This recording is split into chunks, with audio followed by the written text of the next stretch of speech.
नाथूराम गोसे का जन्म 19 मई 1910 को महाराष्ट्र राज्य के पुणे के पास बारामती में हुआ था।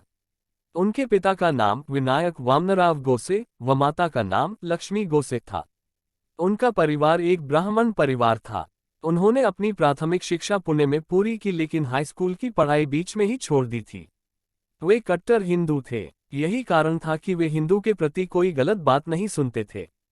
वो राजनीति के शुरुआती दिनों में राष्ट्रीय स्वयंसेवक संघ में शामिल हो गए थे और बाद में सन 1930 में अखिल हिंदू महासभा में शामिल हो गए। शुरू के दिनों में उन्होंने महात्मा गांधी के कार्यक्रमों को पूरा समर्थन किया, परंतु बाद में कुछ कारणों से वो महात्मा गांधी के दुश्मन बन गए थे। जब 1947 में भारत का विभाजन हुआ था, तब यह समझौता हुआ था कि भारत ने पाकिस्तान को 75 करोड़ रुपये देने पड़ेंगे, और जिसमें से केवल 20 करोड़ रुपये दिए गए। फिर उसी समय पाकिस्तान ने बाकी 55 करोड़ रुपये के लिए भारत पर आक्रमण कर दिया।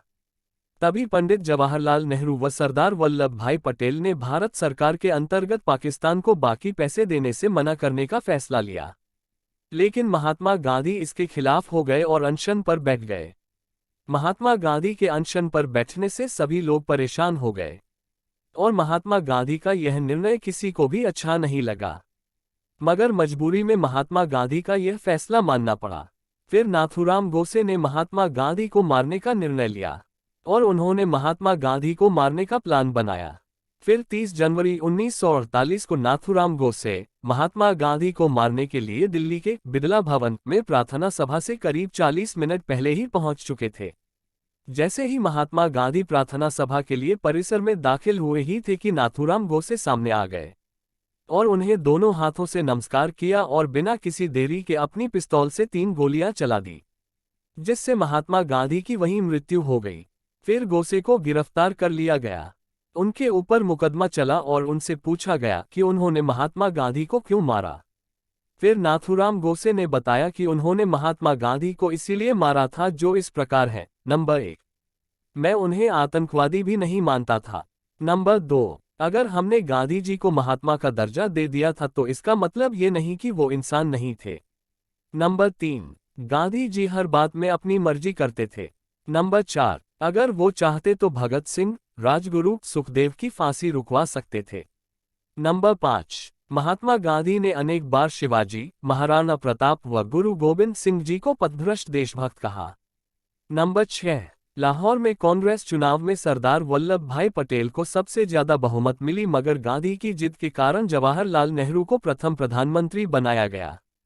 नंबर 7, सोमनाथ मंदिर को सरकारी खर्चे पर दोबारा बनाया जाना था। उस समय मंत्रिमंडल की अध्यक्षता जवाहरलाल नेहरू के हाथ में थी। उन्होंने इस प्रस्ताव को मना करवाया और 13 जनवरी 1948 को आमरण अनशन पर बैठकर मस्जिदों को दोबारा बनवाने के लिए दबाव डाला। नंबर 8, वो चाहते तो भारत के 2 टुकड़े नहीं होते।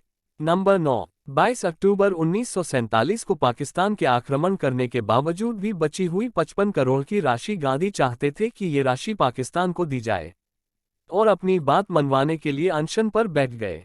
नंबर 10, वो कभी भी भारत के बारे में सही फैसले नहीं लेते थे। नंबर 11, केरल में मुसलमानों द्वारा 1500 हिंदुओं को मार दिया गया और 2000 को मुसलमान बना लिया गया। गांधी ने इसका विरोध नहीं किया, बल्कि खुदा के बहादुर बंदों की बहादुरी के रूप में इनका वर्णन किया। नंबर 12, कांग्रेस के त्रिपुरा अधिवेशन में नेताजी सुभाष चंद्र बोस को कांग्रेस का अध्यक्ष चुना गया था, लेकिन महात्मा गांधी ने सुभाष चंद्र बोस को सही अध्यक्ष नहीं माना और पट्टाभी सीतारमैया को सही अध्यक्ष मानकर उसे चुन लिया गया। नंबर 13, वो किसी भी बात को मनवाने के लिए अनशन पर बैठ जाते थे। गोसे ने जो भी महात्मा गांधी की हत्या के कारण बताए, सरकार ने किसी भी कारण को सही नहीं माना और 15 नवंबर 1949 को उन्हें फांसी दे दी गई।